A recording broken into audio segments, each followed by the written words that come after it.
السلام علیکم ورحمۃ اللہ وبرکاتہ، نحمده ونصلی علی رسولہ الکریم، اما بعد فاعوذ باللہ من الشیطان الرجیم، بسم اللہ الرحمن الرحیم، رب اشرح لی صدری ویسر لی امری واحلل عقدۃ من لسانی یفقہوا قولی۔ آج ہم انشاءاللہ پروگرام حج بیت اللہ کے سلسلے میں حج کے ارکان اور واجبات کے بارے میں بات کریں گے۔ اس سلسلے میں آج ہم سورۃ البقرہ کی آیت نمبر 196 اور 197 کو دیکھیں گے اور پھر اس کے بعد انشاءاللہ مزید وضاحت ہوگی۔ وَأَتِمُّوا الْحَجَّ وَالْعُمْرَةَ لِلَّهِ فَإِنْ أُحْصِرْتُمْ فَمَا اسْتَيْسَرَ مِنَ الْهَدْيِ وَلَا تَحْلِقُوا رُؤُوسَكُمْ حَتَّى يَبْلُغَ الْهَدْيُ مَحِلَّهُ فَمَنْ كَانَ مِنْكُمْ مَرِيضًا أَوْ بِهِ أَذًى مِنْ رَأْسِهِ فَفِدْيَةٌ مِنْ صِيَامٍ أَوْ صَدَقَةٍ أَوْ نُسُكٍ فَإِذَا أَمِنْتُمْ فَمَنْ تَمَتَّعَ بِالْعُمْرَةِ إِلَى الْحَجِّ فَمَا اسْتَيْسَرَ مِنَ الْهَدْيِ فَمَنْ لَمْ يَجِدْ فَصِيَامُ ثَلَاثَةِ أَيَّامٍ فِي الْحَجِّ وَسَبْعَةٍ إِذَا رَجَعْتُمْ تِلْكَ عَشَرَةٌ كَامِلَةٌ ذَلِكَ لِمَنْ لَمْ يَكُنْ أَهْلُهُ حَاضِرِ الْمَسْجِدِ الْحَرَامِ وَاتَّقُوا اللَّهَ وَاعْلَمُوا أَنَّ اللَّهَ شَدِيدُ الْعِقَابِ۔ الْحَجُّ أَشْهُرٌ مَّعْلُومَاتٌ فَمَن فرض فيهن الحج فلا رفث ولا فسوق ولا جدال في الحج وما تفعلوا من خير يعلمه الله وتزودوا فإن خير الزاد التقوى واتقون يا أولي الألباب۔ اور حج اور عمرہ کو اللہ ہی کے لیے پورا کرو، پھر اگر تم روک دیے جاؤ تو قربانی میں سے جو میسر ہو کر دو، اور اپنے سر نہ منڈواؤ جب تک قربانی اپنے ٹھکانے پر نہ پہنچ جائے۔ پھر تم میں سے جو بیمار ہو یا اس کے سر میں کسی طرح کی تکلیف ہو اور وہ سر منڈوا لے تو روزے یا صدقے یا قربانی میں سے کوئی ایک فدیہ دے دے۔ پھر جب تم امن میں آ جاؤ تو جو کوئی حج کے دنوں تک عمرے کا فائدہ اٹھائے تو جو قربانی میسر ہو کر لے، پھر جو قربانی نہ پائے تو 3 دن کے روزے حج کے دوران اور 7 دن کے اس وقت رکھے جب تم گھروں کو واپس جاؤ، یہ پورے 10 ہیں۔ یہ حکم اس شخص کے لیے ہے جس کے اہل و عیال مسجد حرام کے رہنے والے نہ ہوں، اور اللہ سے ڈرتے رہو اور جان لو کہ بے شک اللہ سخت سزا والا ہے۔ حج کے مہینے معلوم ہیں، تو جو شخص ان مہینوں میں حج کو فرض کر لے تو حج کے دوران نہ کوئی بے حیائی کی بات کرے، نہ کوئی گناہ کرے اور نہ لڑائی جھگڑا کرے، اور نیکی میں سے جو کام بھی تم کرو گے اللہ اس کو جان لے گا، اور تم زاد راہ لے لو، بس بے شک بہترین زاد راہ تقویٰ ہے، اور اے عقل والو مجھ سے ڈرتے رہو۔ یہ آیات کریمہ حج کے آداب اور اس کے متعلقہ مسائل کی وضاحت میں سب سے جامع آیات ہیں۔ حج اور عمرے کے شعائر اسلام سے قبل بھی عربوں کے ہاں معلوم تھے، لیکن ان میں بہت سی ایسی چیزیں شامل ہو گئی تھیں کہ جو توہمات پر مبنی تھیں، جن کی کوئی حقیقت نہ تھی۔ تو جب اسلام کا دور آیا تو اس میں عمرہ اور حج کے لیے وہ تمام بہترین اعمال مقرر کر دیے گئے کہ جو بہت اجر و ثواب کا باعث تھے۔ تو نبی صلی اللہ علیہ وسلم نے مسلمانوں کو پھر یہی حکم دیا کہ وہ ان دونوں کے فرائض ادا کرنے کے لیے اسی راستے پر چلیں جس پر نبی صلی اللہ علیہ وسلم چلے ہیں۔ جب ہم اسلام میں عبادات کے بارے میں دیکھتے ہیں تو قرآن مجید کے اندر باقی عبادات کی اتنی تفصیل بیان نہیں ہوئی جتنی حج کے بارے میں ہوئی ہے، اور اس میں ہم دیکھتے ہیں کہ پوری ایک سورت بھی حج کے نام سے ہے۔ روزے کا ذکر ایک جگہ پر آیا قرآن مجید میں، نماز کے بارے میں بہت جگہ پر تاکید آئی ہے، لیکن نماز کیسے ادا کرنی ہے اس کی تفصیلات اتنی ڈیٹیل سے نہیں ملتی ہمیں جس طرح ہمیں حج کے بارے میں ملتی ہیں۔ یعنی سورۃ البقرہ میں اس کے بارے میں ذکر ہے، سورۃ آل عمران میں حج کے بارے میں ذکر ہے، سورۃ المائدہ میں حج کے احکامات کے بارے میں ذکر ہے، سورۃ الحج کے اندر حج کے بارے میں ذکر ہے۔ تو اس سے پتہ چلتا ہے کہ حج ایک بہت اہم عبادت ہے، اور اسی لیے ہمیں حج کو سمجھنے کے لیے اور حج کے طریقے کو سمجھنے کے لیے سب سے پہلے قرآن مجید کی ان آیات کو اچھی طرح سمجھنا چاہیے جو حج سے متعلقہ ہیں۔ آج کی جو آیات ہیں ان کا آغاز ہوتا ہے وَأَتِمُّ الْحَجَّ وَالْعُمْرَةَ لِلَّهِ۔ یہ آیات صلح حدیبیہ کے بعد نازل ہوئی تھی، جب مسلمانوں کو عمرہ کرنے سے روک دیا گیا تھا، جبکہ حج 9 ذی الحجہ میں فرض ہوا ہے، اور اس کی تفصیل سورۃ آل عمران میں آتی ہے، وَلِلَّهِ عَلَى النَّاسِ حِجُّ الْبَيْتِ مَنِ اسْتَطَاعَ إِلَيْهِ سَبِيلًا۔ تو یہ سورۃ آل عمران کی آیت جو ہے یہ حج کو فرض کرتی ہے، لیکن یہاں ابھی حج کے دیگر احکامات بتائے گئے ہیں مگر اس کی فرضیت کا ذکر نہیں، کیونکہ حج دور جاہلیت میں بھی ہو رہا تھا اور دور اسلام میں بھی چلا آ رہا تھا، اور آہستہ آہستہ ان کے اندر پائے جانے والے تمام غیر اسلامی افعال اور چیزوں کی نفی کر کے بہترین طریقہ حج کا بتا دیا گیا۔ تو اس لیے بہت ضروری ہے کہ ہم دیکھیں کہ قرآن مجید میں حج کے بارے میں آیات کیا کہتی ہیں، اور پھر یہ کہ خود نبی صلی اللہ علیہ وسلم نے جب حج کیا تو ان آیات پر کس طرح عمل کیا اور صحابہ کو کس طرح حج کے طریقے سکھائے، اور آپ نے خود بھی فرمایا تھا کہ خذوا عنی مناسککم، مجھ سے اپنے مناسک حج لے لو، یعنی مناسک حج سیکھو، اور جس طرح نبی صلی اللہ علیہ وسلم نے حج کیا اسی طرح باقی لوگوں پر بھی حج کرنا ضروری ہے۔ جابر کہتے ہیں میں نے نبی صلی اللہ علیہ وسلم کو دیکھا کہ آپ قربانی کے دن یعنی یوم النحر کو اپنی سواری پر جمرہ عقبہ کو کنکریاں مار رہے تھے اور فرما رہے تھے کہ تم مجھ سے حج کے احکام سیکھ لو، کیونکہ میں نہیں جانتا کہ شاید میں اپنے اس حج کے بعد حج نہ کر سکوں۔ اور ایسا ہی ہوا، اس حج کے تقریباً 2 ماہ بعد نبی صلی اللہ علیہ وسلم کی وفات ہو گئی۔ اسی طرح ایک اور روایت میں آتا ہے، یزید بن شیبان بیان کرتے ہیں ہم عرفات میں آپ کی جائے وقوف سے بہت دور ٹھہرے ہوئے تھے، ظاہر مجمع بہت بڑا تھا، تو جہاں آپ ٹھہرے ہوئے تھے اس سے دور تھے یہ لوگ، تو ہمارے پاس ابن مربع انصاری رضی اللہ عنہ آئے اور فرمایا میں تمہاری طرف رسول اللہ صلی اللہ علیہ وسلم کا قاصد ہوں، یعنی آپ کا پیغام لے کر آیا ہوں تم تک۔ آپ فرما رہے ہیں کہ اپنی اپنی جگہوں پر ٹھہرے رہو، تم اپنے والد ابراہیم علیہ السلام کی وراثت پر ہو، یعنی یہ سارا میدان ٹھہرنے کا ہے، تم جہاں بھی ٹھہرے ہوئے ہو وہیں ٹھہرے رہو، ضروری نہیں کہ نبی صلی اللہ علیہ وسلم کے قریب آنے کے لیے دھکم پیل کرو۔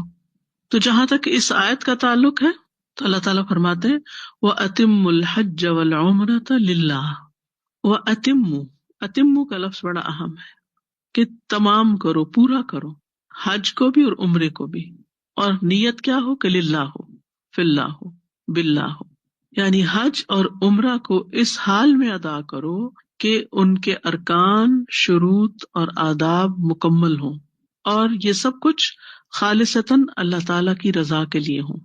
یعنی حج پہ جانے کے بعد تمام ارکان اور واجبات کو پورا کرنا ہوگا، یہ نہیں کہ پھر اپنی مرضی سے اس میں تبدیلی کر لو، ایسا نہیں کر سکتے، سارے کام کرنے ہوں گے تب حج مکمل ہوگا۔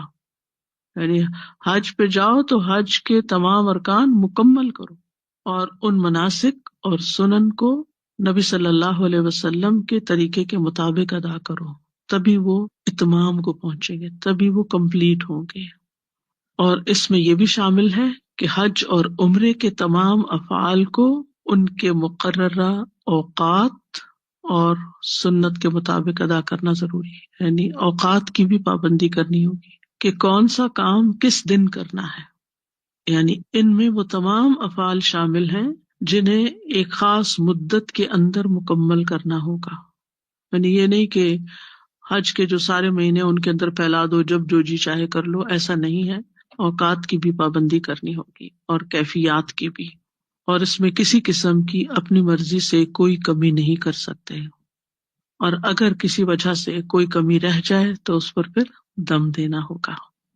اور اس میں یہ معنی بھی پایا جاتا ہے کہ حج اور عمرے کی جب نیت کر لو، احرام پہن لو، تو اس کے بعد یہ کہ پھر اس کو آخر تک پہنچاؤ، یعنی کہ انسان حج کی نیت سے یا عمرے کی نیت سے یہاں پر جائے، احرام بھی پہن لے، اور جب مکہ پہنچے تو دیکھے کہ بہت رش ہے اور بہت گرمی ہے، اور کہے کہ میرے لیے تو بہت مشکل ہے، میں تو یہ نہیں کر سکتا، اور احرام کھول دے اور ایسے ہی واپس آ جائے. یہ نہیں کر سکتے آپ. ایک دفعہ آپ نے احرام پہن لیا تو بس پہن لیا. اب کیا ہے، تمہیں وہ تمام کام کرنے ہیں جو ایک حاجی اور عمرہ کرنے والے کو کرنے ہوتے ہیں، الا یہ کہ تمہیں روک دیا جائے، تمہارے راستے میں کوئی رکاوٹ پیش آ جائے تو پھر اس کے احکامات الگ ہیں اگر کوئی رکاوٹ ہو جائے. ورنہ حج یا عمرہ چاہے فرض ہو چاہے نفل ہو، دونوں صورتوں میں احرام باندھ لینے کے بعد ان کو مکمل کرنا ضروری ہے. دیگر عبادات میں کچھ نہ کچھ رخصت ہے. مثلاً اگر آپ نے نفلی روزہ رکھا ہوا ہے اور آپ کو کوئی کھانے کی دعوت دے دیتا ہے تو آپ کو کیا کرنا چاہیے؟ کھانا کھا لینا چاہیے. یعنی ضروری نہیں کہ آپ نفلی روزہ مکمل کریں، آپ پھر بعد میں رکھ لیں، کسی اور دن رکھ لیں. لیکن حج چاہے آپ نفلی کر رہے ہیں پھر بھی آپ کو احرام پہننے کے بعد اس کو مکمل کرنا ہے. عبداللہ بن عباس کہتے ہیں رضی اللہ عنہ، جو شخص حج یا عمرے کا احرام باندھ لے تو اس کے لیے جائز نہیں کہ اسے پورا کرنے سے پہلے حلال ہو، یعنی احرام سے نکلے. حج کا پورا کرنا یہ ہے کہ یوم النحر 10 ذی الحجہ کو جمرہ عقبہ کو کنکریاں مارے، طواف زیارہ کرے، تو یوں وہ اپنے احرام سے پوری طرح حلال ہو گیا. اور عمرے کا پورا کرنا یہ ہے کہ وہ بیت اللہ کا طواف اور صفا مروہ کی سعی کر لے تو حلال ہو گیا. اور ایک اور اہم بات جو اس آیت میں آ رہی ہے وہ یہ کہ یہ سارے کے سارے افعال، یہ سارے ریچولز خالصتاً صرف اللہ کی رضا کے لیے ہوں گے. یعنی انسان اپنے گھر کے باہر سٹیپ آؤٹ کرے تو صرف اللہ کو خوش کرنے کے لیے، اللہ کو راضی کرنے کے لیے، ماں باپ کو راضی کرنے کے لیے یا دکھاوے کے لیے یا پھر یعنی کہ تجارت کے لیے یا کوئی اور کنیکشن بنانے کے لیے یا سیر و تفریح کے لیے، یہ چیز نہ ہو ذہن میں، بلکہ عبادت کی نیت سے جائے اور صرف اللہ کی رضا کے لیے جائے. بعض اوقات لوگ جاتے ہیں کہ فلاں جا رہا ہے چلو ہم بھی چلتے ہیں، وہ فلاں اسکالر جا رہا ہے یا فلاں سیلیبریٹی جا رہی ہے تو چلے ہم بھی اس کے گروپ میں شریک ہو جاتے ہیں اور ہم انجوائے کریں گے یا موج میلہ کریں گے، یا فلاں میرے دوست چاہ رہے چلو ان کی کمپنی کے لیے میں بھی چلا جاتا. نہیں، حج اور عمرہ صرف اور صرف اللہ کی عبادت کے لیے، اللہ کی رضا کے لیے. اس میں نہ تو کسی تعریف کا منتظر ہونا چاہیے انسان کو، اور نہ کسی کی طرف سے مبارکباد کا، اور نہ کسی گفٹ کا، اور نہ ہی کسی اور فائدے کا. انس بن مالک کہتے ہیں کہ نبی صلی اللہ علیہ وسلم نے حج کیا تو فرمایا، اے اللہ میرے اس حج سے نہ دکھاوا مقصود ہے اور نہ شہرت مطلوب ہے، اللہم حجۃ لا ریاء فیہا ولا سمعہ. سفیان ثوری اس آیت کے بارے میں کہتے ہیں کہ حج اور عمرہ کو مکمل ادا کرنے میں یہ شامل ہے کہ آپ اپنے گھر سے صرف حج یا عمرے کا احرام پہنے اور آپ کا ارادہ حج اور عمرہ کے علاوہ کوئی اور نہ ہو. یعنی وہاں کسی سے ملاقات کرنا، یا وہاں کچھ مکہ میں رشتے دار رہتے ہیں تو چلے ان کو وزٹ کر آتے ہیں، یا کچھ نہیں، وہ سب چیزیں بعد میں ہوتی رہیں گی. پہلی اور اول نیت جو ہے وہ اللہ ہی کی خاطر ہو. اور میقات سے جا کے تلبیہ پکارے، اور آپ کاروبار یا کسی اور ضرورت کے لیے نہ نکلے کہ کاروبار کرنے جاتے ہیں اور حج بھی کر لیں. نہیں، حج کرنے جاتے ہیں اور ساتھ کاروبار کی بھی اجازت ہے. بس حج اور عمرے کی تکمیل یہ ہے کہ آپ صرف حج کے لیے نکلیں، کسی اور مقصد کے لیے نہ نکلیں. عمر بن خطاب کہتے ہیں، وفد بن کر جانے والے بہت ہیں، یعنی حج کے لیے گروپس اور ڈیلیگیشنز بہت جاتے ہیں، لیکن حاجی قلیل ہیں. یعنی ان میں سے اپنی نیت کو خالص کرنے والے اور واقعی حج کو بطور حج کرنے والے تھوڑے ہیں. پھر اسی طرح ضحاک کہتے ہیں، حج کو مکمل کرنا یہ ہے کہ خرچہ حلال رزق پر مبنی ہو اور اللہ نے اس کو جن چیزوں سے روکا ہے اس سے وہ منع ہو جائے. اصل میں یہاں پر جو پہلے بھی میں نے عرض کیا کہ دور جاہلیت میں بھی حج ہوتا تھا، لیکن اس میں بہت سی خود ساختہ چیزیں اس میں شامل کر لی تھی یا اس کے مقاصد کو بدل دیا تھا. یہاں پر اللہ سبحانہ وتعالیٰ نے یعنی سورۃ البقرہ میں جو حج کے احکامات نازل ہوتے ہیں، سمجھے کہ اس میں سے یہ پہلی آیت ہے جو قرآن مجید کی جو حج اور عمرے کے بارے میں آ رہی ہے ترتیب کے اعتبار سے. تو یہاں پر اللہ تعالیٰ نے اس کو مکمل کرنے کا حکم کیوں دیا اور للہ کیوں کہا؟ کیونکہ عرب لوگ اپنے حج کے اجتماع میں شعر و شاعری کی مجلسیں قائم کرتے، باہم تفاخر کرتے، اپنی بڑائیوں کا ذکر کرتے، اپنے باپ دادا کے کارنامے بتاتے، قصے گوئیاں کرتے، اور دیگر بہت سی ضروریات کو پورا کرنے کے لیے اپنی منڈیاں جماتے، اور اس مقصد کے لیے وہ حج کرتے تھے، یعنی یہ سارے کام کرنے کے لیے حج کا بہانہ بناتے تھے یا حج کو ذریعہ بناتے تھے۔ تو اس لیے اللہ تعالیٰ نے مسلمانوں کو حکم دیا کہ وہ اپنی عبادات کو ان ساری نیتوں سے پاک کریں، اپنے حج کو برے اقوال اور افعال اور لڑائی جھگڑے اور اس طرح کی تمام چیزوں سے پاک رکھیں۔ اب یہاں پر جو آیت ہے اس میں آتا وَأَتِمُّ الْحَجَّ وَالْعُمْرَةَ لِلَّهِ، کہ حج اور عمرہ اللہ کے لیے کرو۔ تو سوال یہ پیدا ہوتا ہے کہ حج تو ایک فرض عبادت ہے، کیا عمرہ بھی فرض ہے کہ انسان جو ہے وہ عمرہ بھی ضرور کرے زندگی میں الگ سے؟ عمرہ حج کی طرح فرض نہیں ہے، یعنی اس کے واجب ہونے پر کوئی دلیل نہیں ہے، اور یہ آیت حج یا عمرے کی فرضیت کے لیے دلیل کے طور پر پیش نہیں کی جاتی۔ اس کا مقصد کچھ اور ہے۔ اس کا مقصد یہ ہے کہ جب کوئی یہ کام شروع کر لے، حج یا عمرہ اپنے اوپر لازم کر لے، اس کی نیت کر لے، تو پھر اس کو پورا کرے۔ ہاں، بعض علماء نے یہ ضرور کہا ہے کہ زندگی میں عمرہ کرنا بھی واجب ہے اگر کوئی صاحب حیثیت ہو، ٹھیک ہے۔ امام بخاری رحمہ اللہ اپنی کتاب میں عمرے کا وجوب اور اس کی فضیلت یہ باب باندھتے ہیں، عمرے کا وجوب، اور اس میں وہ لاتے ہیں کہ ابن عمر بیان کرتے ہیں کہ ہر ایک مسلمان پر حج اور عمرہ واجب ہے، یعنی حج کی طرح عمرہ بھی واجب ہے۔ ابن عباس کہتے ہیں، یہ امام بخاری اقوال لائے ہوئے ہیں، کہ یہ دونوں اللہ کی کتاب میں ایک دوسرے کے ساتھی ہیں، یعنی ان کا ذکر ساتھ ساتھ آتا ہے۔ ارشاد باری تعالیٰ وَأَتِمُّ الْحَجَّ وَالْعُمْرَةَ لِلَّهِ، اور ان کا یہ کہنا لَقَرِينَتُهُمَا، یعنی اس سے مراد فریضہ حج کا قرینہ ہے، یعنی حج کے ساتھ عمرہ بھی ہوگا۔ اور عمرے کی فرضیت کے بارے میں کچھ سلف صالحین کے اقوال ملتے ہیں۔ جابر بیان کرتے ہیں کہ کوئی مسلمان ایسا نہیں جس پر عمرہ لازم نہ ہو، یعنی یہ ان کی رائے ہے اس آیت کے مطابق۔ ابن باز کہتے ہیں کہ صحیح یہی ہے کہ حج کی طرح عمرہ بھی پوری عمر میں ایک بار واجب ہے۔ ابن عثیمین کہتے ہیں عمرے کے بارے میں علماء کرام کا اختلاف ہے کہ یہ واجب ہے یا سنت ہے، تو جو ظاہر ہوتا ہے وہ یہ کہ یہ بھی واجب ہے، اور اس میں یہ کہ جب انسان حج کے لیے جو نکلے گا تو وہ عمرہ ساتھ ہی کر لے گا، اور جو مکہ میں رہتا ہے یا حرم میں رہتا ہے یا وہاں قریب ہی رہتا ہے، اس کے پاس اگر حج پہ جانے کی استطاعت نہیں تو وہ کیا کرے گا؟ عمرہ کر لے گا۔ اسی طرح بعض لوگ سوال یہ کرتے ہیں کہ اگر آپ نے عمرہ کر لیا تو آپ پہ حج فرض ہو جائے گی۔ کبھی سنا آپ نے؟ بہت دفعہ سنے یہ بات، یعنی اگر انسان کے پاس عمرے کی استطاعت ہے اور اس نے حج یا عمرہ نہیں کیا تو اس پر عمرہ فرض ہے، لیکن اگر عمرے کے بعد یعنی عمرے کی استطاعت اور نہیں کیا تو کرنا چاہیے اس کو، لیکن اگر عمرے کے بعد اس کے پاس حج کی استطاعت نہیں تو حج فرض نہیں ہے، کیونکہ حج کی فرضیت صاحب استطاعت پر ہے۔ وَلِلَّهِ عَلَى النَّاسِ حِجُّ الْبَيْتِ مَنِ اسْتَطَاعَ إِلَيْهِ سَبِيلًا، مثلاً آپ کے پاس پیسے تھے، آپ عمرے پہ چلے گئے، ہو گیا عمرہ، اس کے بعد آپ واپس آئے اور آپ نے سوچا کہ میں حج پہ بھی جاؤں گا، لیکن کیا ہوا؟ حالات ایسے نہیں رہے، آپ کے اندر استطاعت نہ رہی، یا مالی یا جسمانی یا کوئی اور رکاوٹ پیش آ گئی، حج کی پالیسیز تبدیل ہو گئی اور آپ اس میں آ گئے کہ اب کیا کیا جائے اس کے مطابق۔ تو ایسی صورت میں جب آپ کے اندر استطاعت نہ رہی تو چاہے آپ نے پہلے عمرہ کیا ہوا کبھی، آپ پر حج فرض نہیں ہوگا، حج فرض ہوتا ہے صاحب استطاعت پر۔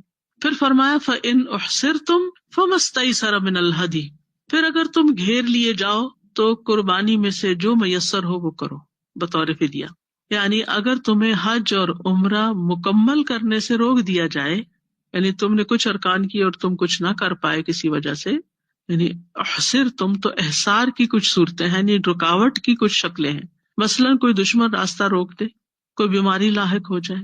آپ نے دیکھا ہوگا کہ بعض لوگ حج پر ہوتے ہیں، مثلاً انہوں نے یوم الترویہ کو احرام پہنا، منا چلے گئے، اگلے دن انہیں عرفہ جانا تھا، لیکن کسی کو ہارٹ اٹیک ہو گیا اور وہ وہاں جانے کی بجائے ہسپتال پہنچ گیا، یا اسی طرح کی کوئی اور تکلیف پیش آ گئی، یا راستہ ہی بھٹک گیا، یعنی گھر سے نکلا تھا، احرام پہنا اس نے یعنی میقات سے، اور وہ جا رہا تھا لیکن وہ کہیں سے کہیں پہنچ گیا، کوئی بھی وجہ ہو سکتی ہے یعنی راستہ بھٹکنے کی۔ تو ایسی صورت میں محرم کو جو جانور میسر ہوگا، اونٹ یا گائے کا 7واں حصہ یا ایک بکری یا بکرا، تو اسے ذبح کرے گا اور بال منڈا کر حلال ہو جائے گا، یعنی وہ دم دے دے گا اور حلال ہو جائے گا۔ اب اس پر کوئی گناہ نہیں رہے گا کہ اس نے کمپلیٹ نہیں کیا، کیونکہ اس کا عذر جینون تھا. یعنی بیماری کی وجہ سے حج نہ کر سکنے پر انسان حلال ہو سکتا ہے. رسول اللہ صلی اللہ علیہ وسلم نے فرمایا جس کی ہڈی ٹوٹ جائے یا لنگڑا ہو جائے تو وہ حلال ہو گیا. اس زمانے میں ویل چیئرز نہیں ہوتی تھی، اور یعنی طواف تو آپ نے دیکھا ہوگا کہ ویل چیئرز کے زمانے سے پہلے، یہ میں نے خود اپنی آنکھوں سے دیکھا ہے کہ وہ بگیاں سی ہوتی تھی جن کو سر پہ لوگ معذور لوگوں کو بٹھا کے طواف کیا کرتے تھے. یہ بعض اوقات صحیح تک تو ممکن ہے، لیکن آل دا وے آپ جائیں منا اور عرفات اور مزدلفہ کسی کو سر پہ اٹھا کے، تو یہ تو پاسبل نہیں. ہاں اب تو گو کارٹس اور ویل چیئرز اور ٹرین اور کئی چیزیں موجود ہیں کہ جس کی وجہ سے آسانی ہو گئی ہے. لیکن اس زمانے میں جیسے نبی صلی اللہ علیہ وسلم نے فرمایا کہ جس کی ہڈی ٹوٹ جائے کوئی یا لنگڑا ہو جائے تو وہ حلال ہو گیا، اور آئندہ کے لیے اس پر حج ہے، یعنی جب وہ ٹھیک ہو جائے گا تو پھر وہ واپس آئے. پھر اسی طرح حج کی نیت کرنے کے بعد کوئی فوت ہو جائے، تو جب کوئی شخص حج کا ارادہ کرے اور فوت ہو جائے تو یا تو وہ احرام سے قبل فوت ہوگا یا احرام پہننے کے بعد، دو صورتیں ہو جاتی ہیں. ٹھیک ہے، اگر احرام پہننے سے پہلے ہی موت آ گئی تو اللہ تعالیٰ اسے اس کی نیت کے مطابق اجر و ثواب سے نوازے گا، لیکن اس کی طرف سے حج بدل کرنا ہوگا، کیونکہ اس پر حج فرض تھا، صاحب استطاعت تھا، جانے کا اس کا ارادہ تھا، لیکن ابھی حج فلائٹ شروع نہیں ہوئی کہ وہ فوت ہو گیا. یعنی سارے ڈاکیومنٹیشن وغیرہ سب کچھ ہو چکی تھی یا ابھی نہیں بھی ہوئی تھی، مگر اس کا اس سال جانے کا پورا ارادہ تھا، جس سے پتہ چلتا ہے کہ وہ نیت بھی رکھتا تھا اور اس کے پاس استطاعت بھی تھی. اب اس کی جگہ کوئی اور حج کر لے اسی نان نفقے سے، یا پھر اس سال یا پھر اگلے سال یا جب بھی، یعنی اس کے اوپر حج رہ جائے گا. ہاں اگر اس نے احرام پہن لیا اور وہ مکہ پہنچ گیا اور احرام کی حالت میں ہی فوت ہو گیا، منا جاتے ہوئے، عرفات جاتے ہوئے، کئی آپ نے دیکھا ہوگا کہ اس وقت کیجولٹیز ہو رہی ہوتی ہیں، تو وہ قیامت کے دن تلبیہ پکارتا ہوا اٹھے گا. اس بنا پر اس کی طرف سے حج نہیں کیا جائے گا، کیونکہ وہ آلریڈی اپنا شروع کر چکا تھا اور راستے میں موت آ گئی، تو وہ قیامت تک ایک طرح سے حج ہی کی حالت میں ہے. تو ایسی صورت میں جو کوئی روک لیا جائے فَمَسْتَيْسَرَ مِنَ الْهَدْيِ، تو جو میسر آئے قربانی میں سے، یعنی جو آسانی سے مل جائے، یعنی قربانی کا وہ جانور جو بغیر مشقت اور تھکاوٹ کے حاصل ہو وہ قربان کر سکتا ہے. کیونکہ آپ دیکھیے کہ عام جو ذبیحہ ہوتا ہے اس کی شرائط ہوتی ہیں، لیکن اس قربانی کی ویسی شرائط نہیں ہے.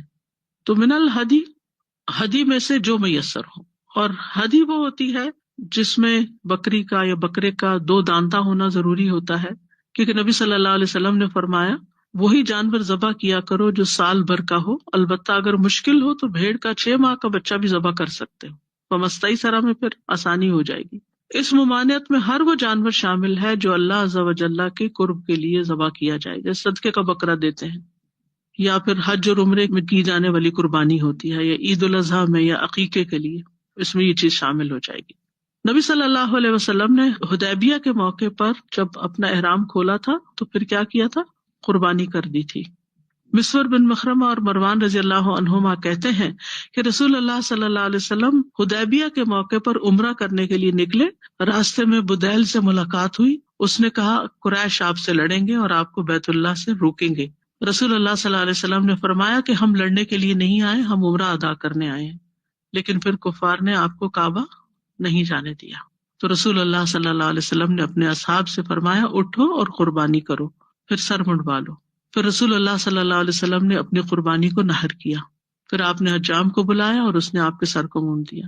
اور اس میں حضرت ام سلمہ کی وہ روایت موجود ہے کہ نبی صلی اللہ علیہ وسلم نے حکم دیا لیکن کوئی اٹھا نہیں غم کے مارے، تو نبی صلی اللہ علیہ وسلم غمگین ہوئے اور حضرت ام سلمہ سے شکایت کی. تو انہوں نے کہا کہ آپ خود نکلیں باہر اور قربانی کر دیں اور کسی کو کچھ نہ کہیں، صرف اپنے عمل سے ہی ثابت کریں کہ اب کیا کرنا ہے. تو جو ہی نبی صلی اللہ علیہ وسلم نے قربانی کی اور سر منڈوایا، صحابہ نے اپنی اپنی قربانیاں کر لی.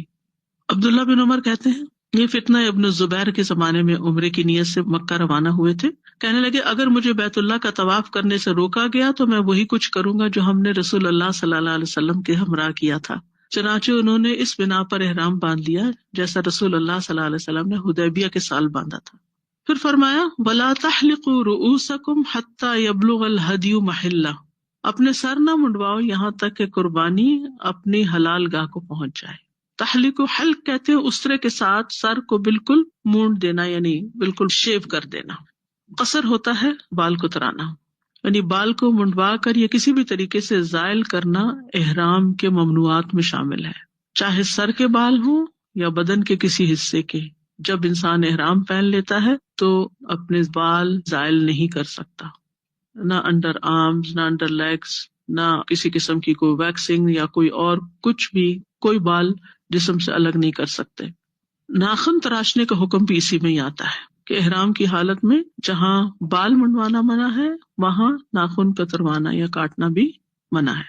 اور یہ کب تک منع ہے؟ جب تک قربانی نہ ہو جائے، یعنی قربانی اپنی جگہ نہ پہنچ جائے۔ تو اس سے مراد قربانی کا دن ہے، اور افضل یہی ہے کہ قربانی کے بعد ہی بال اتروائے جائیں، کیونکہ حلق یا تقصیر، بالوں کا مڑنا جو ہے، یہ حج کے مکمل ہونے کی علامت ہے۔ ٹھیک ہے، تو یعنی جب کوئی بال کاٹ لیتا ہے یا سر منڈوا لیتا ہے تو پتہ چلتا ہے کہ اس کا حج پورا ہو گیا ہے۔ جیسے سلام پھیرنا نماز کے مکمل ہونے کی علامت ہے۔ ٹھیک ہے، اور مردوں کے لیے بالوں کو منڈوانا جو ہے وہ کتروانے سے زیادہ افضل ہے۔ اس کے لیے نبی صلی اللہ علیہ وسلم نے 2 دفعہ رحمت کی دعا کی ایسے لوگوں کے لیے۔ پھر فرمایا حتی یبلغ الہدی محلہ، تو یہ جو محلہ کا لفظ ہے یہ اسم ظرف زمان کے معنی میں بھی آیا ہے، یعنی ایک تو یہ نا کہ اپنی جگہ، مکان، اور ایک زمان بھی، یعنی یہاں تک کہ وہ دن آ جائے جس میں جانور کو حلال کیا جانا ہے، اور وہ کون سا دن ہوتا ہے؟ یوم النحر کا ہوتا ہے۔ سنت سے یہ بھی ثابت ہے کہ اگر قربانی سے پہلے سر منڈوا لیا جائے کسی وجہ سے تو اس میں کوئی حرج نہیں۔ ٹھیک ہے، اور دوسرا معنی یہ ہے کہ قربانی ذبح ہونے تک بال نہ منڈوائے جائیں۔ حج قران کرنے والا جو ہے وہ قربانی سے پہلے حلال نہیں ہوتا، کیونکہ وہ اپنی ہدی ساتھ لایا ہوتا ہے۔ حج کی 3 قسمیں نا، ایک ہے افراد جس میں خالی حج کیا جاتا ہے، ایک ہے تمتع جس میں حج کے مہینوں میں عمرے کا احرام باندھ کر پہلے عمرہ کیا جاتا ہے اور پھر حج کے دنوں میں حج کیا جاتا ہے، اور بیچ میں تمتع یعنی فائدہ اٹھایا جاتا ہے حلال ہو کر۔ اور قران کیا ہے کہ حاجی اپنے ساتھ ہی قربانی لے کے چلتا ہے اور ایک ہی احرام میں عمرہ اور حج کرتا ہے، اور وہ احرام صرف اس وقت کھولتا ہے جب اس کے سارے مناسک پورے ہو جاتے ہیں، یعنی قربانی بھی ہو جاتی ہے، اس سے پہلے وہ نہیں کھول سکتا۔ نبی صلی اللہ علیہ وسلم کی زوجہ محترمہ حضرت حفصہ کہتی ہیں، اے اللہ کے رسول، کیا وجہ ہے کہ لوگوں نے تو عمرہ کر کے احرام کھول دیا ہے لیکن آپ نے عمرہ مکمل کرنے کے باوجود احرام نہیں کھولا؟ آپ نے فرمایا، میں نے اپنے بال جما لیے تھے اور قربانی کے گلے میں قلادہ پہنا دیا تھا، اس لیے جب تک میں قربانی نہ کر لوں احرام نہیں کھول سکتا، کیونکہ آپ نے حج قران کیا تھا۔ حضرت انس کہتے ہیں، رسول اللہ صلی اللہ علیہ وسلم منا تشریف لائے، پھر جمرہ عقبہ کے پاس آئے اور اسے کنکریاں ماری، پھر منا میں اپنے پڑاؤ پر آئے اور قربانی کی، پھر بال مڑنے والے سے فرمایا کہ پکڑو، اور آپ نے اپنے سر کی دائیں جانب اشارہ کیا، پھر بائیں کی طرف، یعنی پھر آپ اپنے بال مبارک لوگوں کو دینے لگے، یعنی منہ مبارک لوگوں میں تقسیم ہوا۔ تو قربانی کے بعد بال منڈوانا افضل ہے، اگرچہ ضرورتاً یا مجبوری میں کوئی قران کے علاوہ تمتع کرنے والا پہلے بھی بال منڈوا لیتا ہے تو کوئی حرج نہیں، کیونکہ رش اتنا ہوتا ہے کہ اگر سارے لوگ قربانی کا انتظار کریں اور پھر سارے لوگ بال کٹوانا شروع کریں تو پھر دونوں چیزیں مشکل ہو جائیں گی۔ اور اس سلسلے میں حدیث میں ہمیں سہولت پتہ چلتی ہے۔ عبداللہ ابن عمرو ابن العاص کہتے ہیں کہ رسول اللہ صلی اللہ علیہ وسلم حجۃ الوداع میں منا میں لوگوں کے لیے ٹھہرے تاکہ لوگ آپ سے مسائل پوچھ سکیں۔ تو ایک شخص آیا اور اس نے کہا، مجھے خیال نہیں رہا، میں نے ذبح کرنے سے پہلے سر منڈا لیا ہے۔ تو آپ نے فرمایا، کوئی حرج نہیں، اب ذبح کر لو۔ پھر دوسرا آدمی آیا، اس نے کہا، لا علمی سے میں نے کنکریاں مارنے سے پہلے قربانی کر لی ہے۔ آپ نے فرمایا، کوئی حرج نہیں، اب رمی کر لو۔ پس نبی صلی اللہ علیہ وسلم سے جس بھی چیز کا سوال ہوا جو کسی نے آگے پیچھے کر لی تھی تو آپ نے یہی فرمایا کہ کوئی حرج نہیں، اب کر لو۔ ابن عباس کہتے ہیں کہ نبی صلی اللہ علیہ وسلم سے قربانی کرنے، سر منڈانے، رمی جمار کرنے اور ان سے آگے پیچھے کرنے کے بارے میں دریافت کیا تو آپ نے فرمایا، لا حرج، کوئی حرج نہیں، یعنی سہولت دی گئی ہے، اگرچہ افضل یہی ہے کہ ترتیب ہو۔ فمن کان منکم مریضا او بہ اذی من رأسہ ففدیۃ من صیام او صدقۃ او نسک، تو تم میں سے جو کوئی بیمار ہو یا اس کے سر میں کوئی تکلیف ہو، یہاں اذی ہے مرض کے علاوہ، تو ایسی صورت میں فدیہ دو، صیام کا، صدقہ کا، قربانی کا۔ یہاں مطلقاً بیان ہوا ہے، حدیث سے مزید وضاحت پتہ چلتی ہے۔ اور یہاں کفارہ نہیں کہا گیا بلکہ فدیہ کہا گیا. کفارہ ہوتا ہے کسی گناہ یا غلطی کا نتیجہ، اور فدیہ ہوتا ہے کسی کمی کے عوض. یعنی یہاں پر ایک عذر کی بنا پر اپنا عمرہ یا حج مکمل نہیں کر سکے تو اس لیے یہاں اس کو فدیہ کہا گیا. یعنی اس کے سارے مناسک پورے نہیں کر سکتے. احرام میں جیسے بال نہیں کٹوا سکتے تو ان کو کٹوانے پڑے، تو پھر اس صورت میں اس کو فدیہ کہا گیا. یعنی انسان خود تندرست ہے لیکن سر میں کوئی تکلیف ہو گئی ہے تو ایسی صورت میں پھر جیسے جوئیں وغیرہ پڑ جاتی ہیں یا اور کوئی ایسی مشکل آ گئی ہے تو پھر اس کے لیے سر منڈوانا جائز ہے. تو فدیے کے طور پر 3 روزے رکھے گا. اب قرآن میں 3 کا ذکر نہیں، یہ حدیث ہمیں بتاتی ہے. اس سے بھی پتہ چلتا ہے کہ قرآن کو بھی سمجھنے کے لیے یا قرآن کے احکامات پر عمل کرنے کے لیے حدیث کی وضاحت ضروری ہے. یا 6 مسکینوں کو کھانا کھلانا، یہ بھی عدد حدیث سے پتہ چلتا ہے. یا جانور ذبح کرنا جو قربانی کے لیے جائز ہو، یہ واجب ہے. تو ان میں سے جو کام وہ کر سکتا ہے وہ کرے، یعنی اختیار ہے. چاہے وہ روزے رکھے، چاہے کھانا کھلائے، چاہے قربانی کرے، جو بھی کر سکے. ہاں، قربانی کرنا سب سے افضل ہے، اس کے بعد کھانا کھلانا اور اس کے بعد روزے رکھنا. تو ففدیۃ یعنی ایک قیمتی چیز کا عوض ہے یہ فدیہ. جیسے اسماعیل علیہ السلام کا فدیہ جو تھا وَفَدَيْنَاهُ بِذِبْحٍ عَظِيمٍ، تو وہ قیمتی چیز تھے. اسماعیل علیہ السلام، ان کی اولاد سے محمد صلی اللہ علیہ وسلم پیدا ہوئے تو ان کا فدیہ اس قربانی کی شکل میں دیا گیا تھا. تو اس میں کوئی شک نہیں کہ حج اور عمرہ کے محرمات ایسی چیزیں ہیں کہ جن کی بڑی شان ہے، بڑی عظمت ہے، ان کا بڑا اہتمام ہے. یعنی جتنے بھی ریچولز ہیں ان میں سے ہر ایک بہت امپورٹنٹ، تو وہ ایک عظیم چیز ہے جس سے محروم ہو گئے، لہٰذا اس کا فدیہ دیا جائے. اور پھر آپ دیکھیں کہ یہاں پر لفظ او آیا ہے، من صیام او صدقۃ او نسک، ٹھیک ہے، یعنی ان میں چوائس ہے جو بھی کرنا چاہے. اس سلسلے میں ایک حدیث بھی آتی ہے کعب بن عجرہ کی، بخاری میں اس کی روایت آتی ہے کہ رسول اللہ صلی اللہ علیہ وسلم نے ان سے فرمایا غالباً جوؤں سے تم کو تکلیف ہے. انہوں نے کہا جی ہاں اللہ کے رسول. تو رسول اللہ صلی اللہ علیہ وسلم نے فرمایا پھر اپنا سر منڈوا لو اور 3 روزے رکھو یا 6 مسکینوں کو کھانا کھلاؤ یا ایک بکری ذبح کرو. احرام کی دیگر پابندیوں کے لیے بھی یہی حکم ہے. یعنی اگر کسی کا ناخن ٹوٹ گیا ہے اور اس کو کاٹنے کی ضرورت پیش آ گئی ہے، یا کسی کو تکلیف ہوگی اور اس کا سر ڈھانپنے کی ضرورت پیش آئی، احرام میں مرد حضرات سر نہیں ڈھانپ سکتے، اس سر ڈھانپنے کی ضرورت پیش آ گئی ہے، یا پھر اس کو خوشبو لگانے کی ضرورت پیش آ گئی، کچھ ایسی اسمیل اس کے جسم سے اٹھ رہی ہے کوئی ایسی، تو ان میں پھر یہی فدیہ دینا ہوگا. فَإِذَا أَمِنْتُمْ، پھر جب تم امن میں آ جاؤ، یعنی تمہیں روک لیا گیا تھا، اب دشمن سے امن میں آ گئے تم. فَمَن تَمَتَّعَ بِالْعُمْرَةِ إِلَى الْحَجِّ، تو حج کے ساتھ عمرے کا تمتع کرے. فَمَسْتَيْسَرَ مِنَ الْهَدْيِ، تو جو قربانی میسر ہو وہ کر لے. مطلب اب حج کے لیے رستہ کھل گیا، حج کے لیے جا رہے ہیں اور حج میں حج تمتع کر رہے ہیں، تو حج تمتع میں قربانی کرنا لازم ہے. یہ معنی ہے آیت کے اس حصے کا، حج تمتع میں قربانی لازم ہے. قران میں تو ہے ہی ہے، افراد میں نہیں ہے، ٹھیک ہے. اور تمتع کا معنی کیا ہوتا ہے؟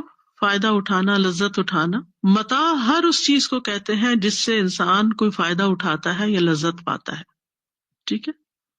تو یہاں مراد یہ ہے کہ ایک ہی سفر میں تم فائدہ اٹھا رہے ہو، کس کا؟ 2 عبادتوں کو کرنے کا، حج کا بھی اور عمرے کا بھی. عمران بن حسین کہتے ہیں کہ حج تمتع کی آیت تو کتاب اللہ میں نازل ہوئی اور ہم نے رسول اللہ صلی اللہ علیہ وسلم کے ہمراہ حج تمتع کیا. قرآن میں اس کی حرمت نازل نہیں ہوئی اور نہ مرتے دم تک آپ نے اس سے منع فرمایا. اب جو شخص اپنی رائے سے جو چاہے کہتا رہے.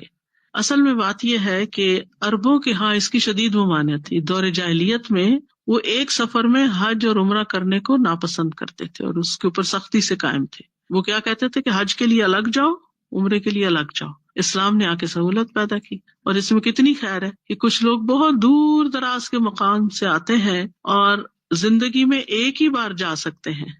2 بار یعنی ایک دفعہ عمرے کے لیے اور ایک دفعہ حج کے لیے جانا ان کے لیے مشکل ہوتا ہے.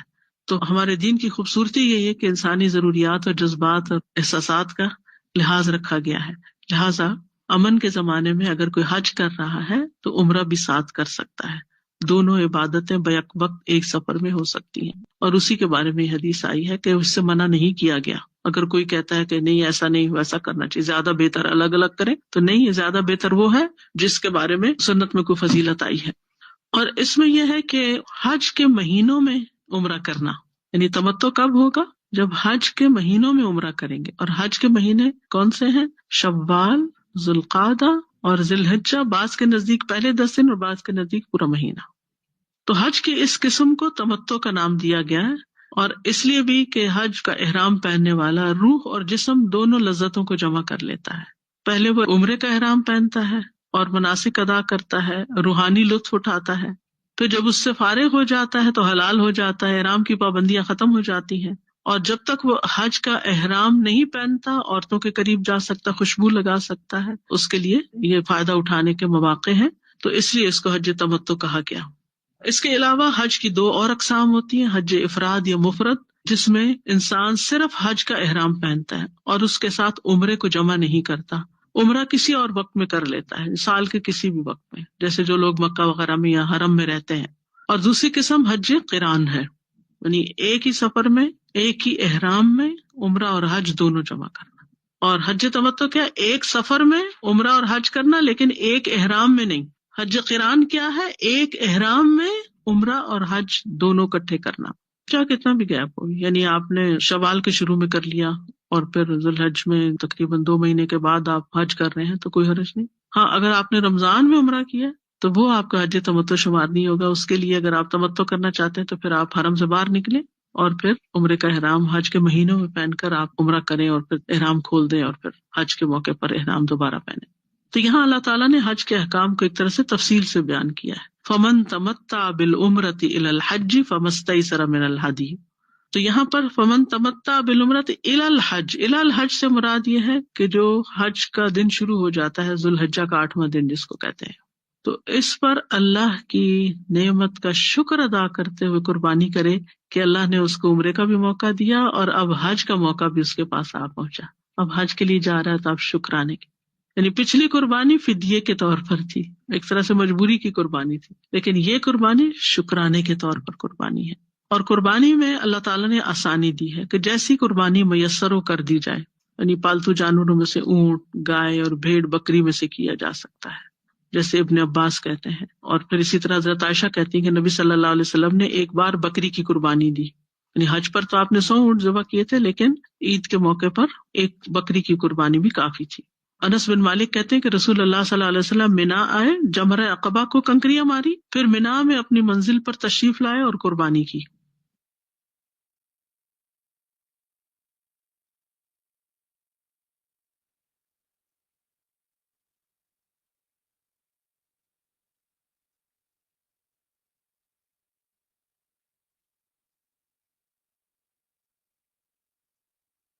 پھر فرمایا فمن لم یجد، جو قربانی نہ پائے، یعنی قربانی کا جانور ختم ہو گیا ہے.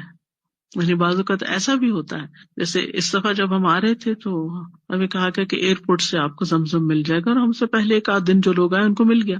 جب ہم پہنچے تو پتہ چلا کہ ختم ہو گیا ہے، یعنی کہ لے گئے ہیں لوگ، اب مزید نہیں ہے. ادھر ادھر سے بھی پتہ کیا، مارکیٹ وغیرہ سے بھی، کہیں سے نہیں ملا. تو بعض اوقات ایسا بھی ہو سکتا ہے کہ کچھ لوگ ایک سے زیادہ جانور کی قربانی کریں اور کچھ لوگوں کے لیے قربانی کا جانور ہی ختم ہو جائے، ملے ہی نہ.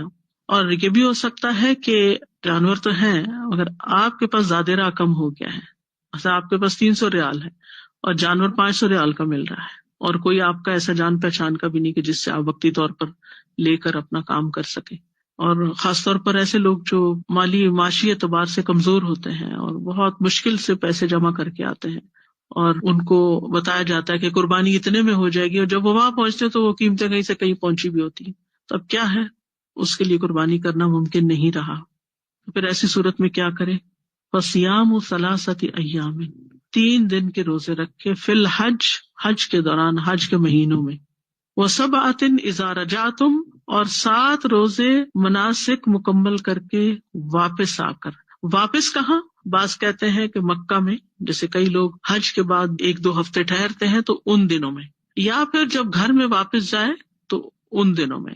تِلْكَ عَشَرَةٌ كَامِلَةٌ، یہ 10 دن ہے. یعنی تاکید کے لیے دوبارہ 3 اور 7 کو جمع کر کے 10 دن بتایا گیا کہ 10 دن روزے رکھے جائیں گے. اگرچہ انہیں الگ الگ رکھا جائے گا، 3 پہلے 7 بعد میں، لیکن ملا کے 10 بنیں گے. حکماً یہ لگاتار ہی سمجھے جائیں گے. اب کیا حج کے دنوں میں روزہ رکھ سکتے ہیں؟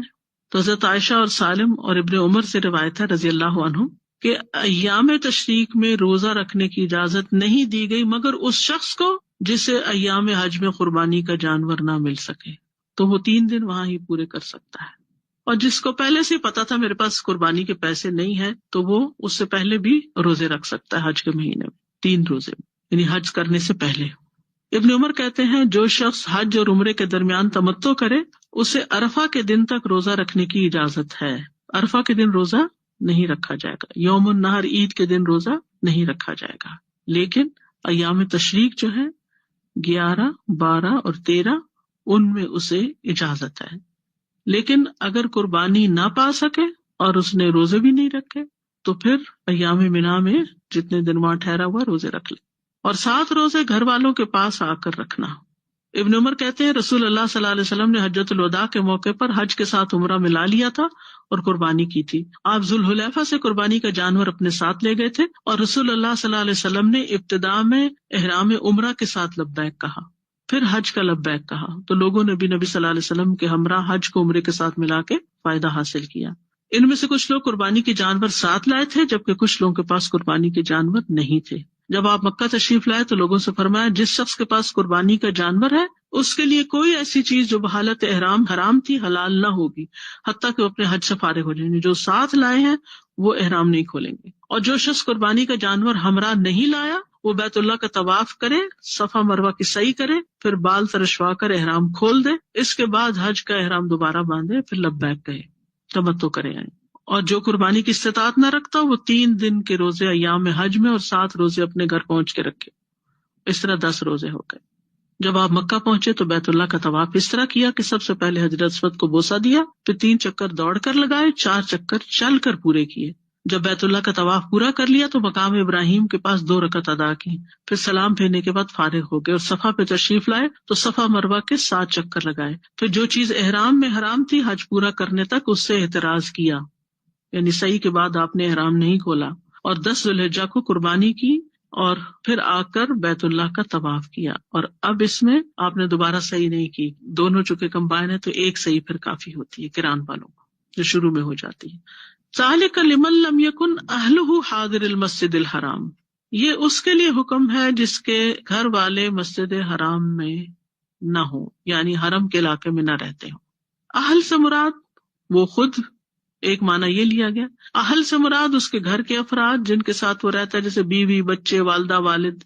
تو مطلب یہ ہے کہ یہ حکم اس شخص کے لیے نہیں ہے جس کے افراد خانہ مسجد حرام، یعنی مسجد کے اندر سے مراد بیت اللہ کے اندر نہیں، مراد حرم ہے، ساری مسجد ہے، یعنی جہاں بھی آپ حرم میں نماز پڑھیں گے 1,00,000 نمازوں کا ثواب ملے گا۔ تو مراد ہے مسجد حرام یعنی مکہ میں رہائش پذیر ہو۔ یعنی یہ جو ایک دلیل دی جاتی ہے نا کہ مسجد کے اندر تو 1,00,000 نمازوں کا ثواب ہے ہی، لیکن بعض علماء کہتے ہیں کہ حرم میں کسی بھی جگہ آپ اپنے ہوٹل میں بھی پڑھ لیں تو 1,00,000 نمازیں، کیوں؟ کیونکہ اس کو مسجد حرام کہا گیا ہے، ٹھیک ہے۔ ذالک لمن لم یکن اہلہ حاضر المسجد الحرام، تو مسجد حرام سے مراد صرف وہ باؤنڈری نہیں ہے جو مسجد کی، حدود حرم مراد ہے۔ تو حدود حرم میں اگر آپ نماز پڑھتے ہیں انسائڈ حدود حرم 1,00,000 نمازوں کا ثواب ہوتا ہے۔ ہاں مسجد میں پڑھنے سے جماعت میں 27 گنا زیادہ، تو پھر وہ 27 لاکھ بن جائے گا آپ کا۔ اکیلے پڑھنے کا ثواب اکیلے پڑھنے کا ہے، لیکن 1,00,000 نمازوں کا ثواب بہرحال مل جائے گا انشاءاللہ۔ تو اہلہ سے مراد یہاں وہ لوگ جن کے پاس وہ سکونت اختیار کرتا ہے۔ حاضری المسجد الحرام، اور کہا گیا ہے کہ اس سے مراد یا تو وہ نیشنلز ہیں جو وہاں پر ساکن ہیں، باشندے ہیں، جو مکہ کے رہنے والے لوگ، یعنی لوکلز، یہ حکم ان کے لیے نہیں ہے، ٹھیک، کیونکہ وہ تو کسی وقت بھی عمرہ کر سکتے ہیں، ان کو تو تمتع نہیں کرنا۔ تو قربانی تو تمتع والے کے لیے، افراد والے کے پاس اگر استطاعت نہیں تو قربانی نہیں کرے تو کوئی بات نہیں، حج ہو جائے گا اس کا، ٹھیک۔ لیکن جو شخص حرم کی حدود سے باہر ہے وہ مسجد حرام کے مقیم میں شمار نہیں کیا جائے گا۔ حدود حرم سے جو باہر ہے وہ چاہے وہاں سعودیز ہی ہوں، وہیں رہتے ہوں، تو وہ اس میں شامل نہیں ہوں گے، وہاں کے باشندوں میں۔ اسی طرح اہل مکہ میں، یعنی جو لوگ مسجد حرام کے رہنے والے نہیں، یعنی آفاقی جن کو کہتے ہیں، جو باہر سے جاتے ہیں، دور سے آتے ہیں، تو ان کے لیے چونکہ بار بار آنا مشکل ہے تو انہوں نے دونوں کام ایک ہی سفر میں کر لیے، لہٰذا یہ فائدہ جو اٹھا رہے ہیں اس بنا پر انہیں قربانی کرنی ہے، اور اگر نہیں کر سکتے تو اس کے بدلے میں 10 روزے رکھنے ہیں، یعنی اس تمتع کے شکرانے کے طور پر قربانی کرنی ہے، اگر قربانی میسر نہیں تو روزے رکھنے ہیں، ٹھیک ہے. لیکن مکہ والے تو ان کو تو عمرہ ساتھ نہیں کرنا اور کوئی تمتع نہیں کرنا، لہٰذا وہ جب بھی چاہیں یہ دونوں کام کر سکتے ہیں الگ الگ. اب رہ کے وہ لوگ جو وہاں جاب کرتے ہیں اور پھر وہی رہتے ہیں، یا کئی لوگ بزنس کرتے ہیں. کئی لوگ تو ایسے میں نے مکہ میں دیکھے، جب میں نے پچھلا حج کیا تو اس میں ہمارے جو گروپ تھا اس کے اندر کچھ ایسے پاکستانی تھے کہ وہی ان کے بچے پیدا ہوئے اور آج تک پاکستان دیکھا بھی نہیں. وہ وہاں کے نیشنلز نہیں ہیں لیکن ایک طرح سے انہی میں شمار ہوتے ہیں، کیونکہ وہ مستقل طور پر وہیں رہے جا رہے. انہوں نے واپس اپنے ملک نہیں جانا یا کوئی ارادہ نہیں ہے ان کا، تو ان پر بھی پھر یہی حکم لاگو ہوگا. ٹھیک، جو وہاں نوکری کرتے ہیں تو وہی رہتے ہیں کیونکہ انہوں نے ابھی 1-2 سال 3 سال نہیں جانا واپس، تو پھر وہ کیا 10 روزے 3 سال بعد جا کے رکھیں گے، وہ پھر واپس کرا کے رکھ لیں گے. ذالک لمن لم یکن اہلہ حاضر المسجد الحرام، یعنی مطلب یہ کہ سعودیہ میں رہتے ہیں، مکہ کے اندر والوں کے لیے تو ہے ہی نہیں، لیکن جو ہی حرم کی حدود سے باہر جو وہیں رہتے ہیں. واتقوا اللہ واعلموا ان اللہ شدید العقاب. آپ دیکھیے کہ سارے احکامات بیان کرنے کے بعد اللہ کے تقوی کی تاکید بھی کی گئی ہے، اور ساتھ یہ بھی بتایا کہ جان لو کہ اللہ سخت سزا دینے والا ہے. کس بات پر؟ اگر تم نے ان ریچولز کو صحیح طور پر ادا نہیں کیا. یہ کوئی کھیل تماشا نہیں ہے، کوئی مذاق کی بات نہیں ہے. حج کرنا ہے تو پورے طریقے سے سیکھ کر جاؤ، ایک ایک چیز کو مکمل کرو، جس طرح کرنا چاہیے ویسے ہی کرو، تب حج ادا ہوگا. ورنہ اگر تم نے حج کی پابندیوں کو اپنی مرضی سے ختم کر دیا تو پھر اس کی پکڑ بھی ہے. مثلاً مجھے کوئی بتا رہے تھے، وہ حج کا ایک گروپ لے کر گئے تھے پچھلے سال، بتا رہے تھے کہ جو لوگ پہلی دفعہ اور خاص طور پر ویسٹ سے جاتے ہیں، بعض اوقات وہ احرام کی کچھ پابندیوں کو قبول نہیں کر پاتے.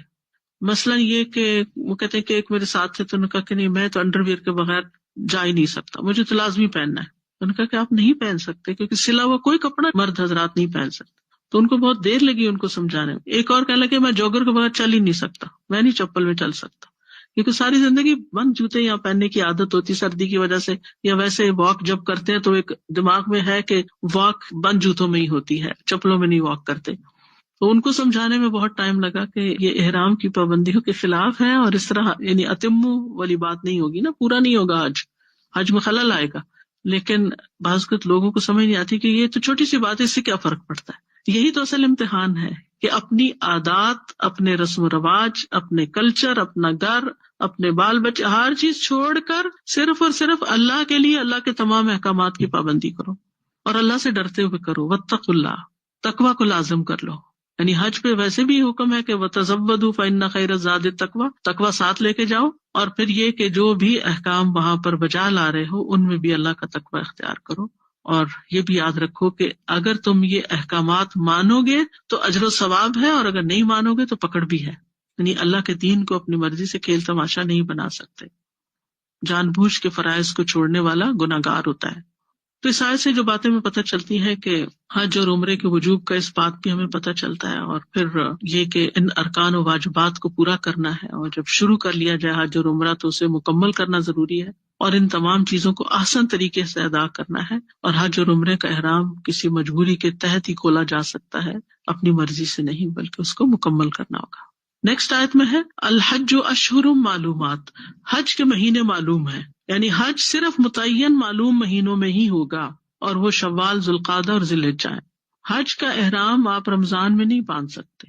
یہاں سے آپ چاہیں کہ میرا ارادہ یہ ہے کہ اب تو 3 مہینے کے لیے ویزا مل جاتا ہے، اسٹے مل جاتا ہے، یا زیادہ مل جاتا ہے، تو رمضان بھی کر لوں اور حج بھی کر لوں.